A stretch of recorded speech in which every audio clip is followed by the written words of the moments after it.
तीन से चार अहम बातें इनकी ये हैं कि एक तो राहुल गांधी जी सिर्फ और सिर्फ मौजूदा सरकार के खिलाफ नहीं खड़े हैं। झारखंड में ये घटक दल हैं, फिर भी जेएमएम के खिलाफ वहां पर आंदोलन लगातार चल रहा है क्योंकि पेपर लीक का मसला था, छात्रों का मुद्दा, उससे पीछे हट नहीं रहे हैं। इनका यह भी कहना है कि आपने जो कानून बनाया है वो पेपर लीक होने के बाद क्या व्यवस्था होनी चाहिए उस पर प्रकाश तो डालता है, लेकिन कैसे रोका जा सकता है इस पर अभी तक चर्चा नहीं की जा रही। इसको लेकर सरकार गंभीर नहीं है।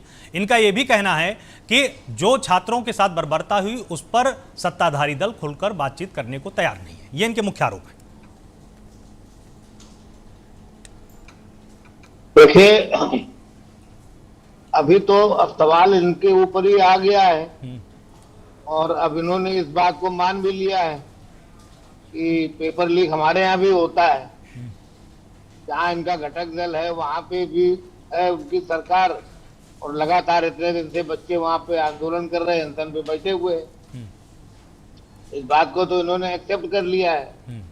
साथ ही साथ जो है, जो पंजाब में हो रहा है, जिस तरीके से ये लोग जो है क्या नाम जंतर मंतर पे उन लोगों को सपोर्ट कर रहे थे, पूरी ताकत से लगे हुए थे, तो अब उनको अपना भी देखना है कि आम आदमी पार्टी की वहां पर सरकार है, तो उनको देखना चाहिए कि वहां पर अब उसको तो ये लोग बता रहे हैं कि पेपर लीक नहीं था, चीटिंग था।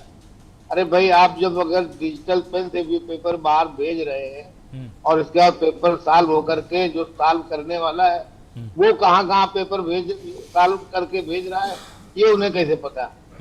तो ये जो जब कोई बात इनके ऊपर आती है तो ये घुमा फिरा करके उसको कहना चाहते हैं और बाकी बीजेपी के ऊपर जो है कहना आरोप प्रत्यारोप लगाना चाहते हैं। बाकी रही बात जो है, जो कह रहे हैं कि सदन में प्रधानमंत्री जी नहीं आ रहे हैं या गृह मंत्री जी नहीं आ रहे हैं, तो प्रधानमंत्री जी गृह मंत्री जी इनके कहने से तो नहीं आएंगे। वहां पे जब जरूरत पड़ेगी तो जरूर आएंगे वो, और जो सिस्टम है उसके हिसाब से वहां पे बहस हो रही है और कितना इन्होंने कानून बनाने में साथ दिया और कितने इन्होंने सजेशन दिए सबको पता है।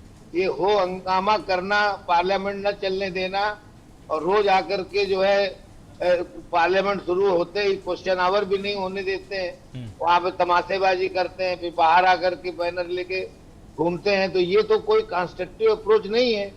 भाई आप ये बतावें कि 12 सालों में साल हो गए सरकार के, आज तक कोई भी एक सजेशन दिया हो, तो अब ये इनको कहने का क्या मुंह बनता है इनका कि साहब जो है पेपर लीक होने के बाद की तो व्यवस्था बनी, पहले की नहीं बनी है। अरे आपने कोई इस तरह सजेशन दिया तो आप बताइए, और बाकी क्यों नहीं बनी है, इनके जानकारी भी नहीं है। अब ये तो तय हो गया है कि आगे जो नीट का पेपर होगा वो कंप्यूटर से होगा, है ना, तो ये तो तय हो चुका है।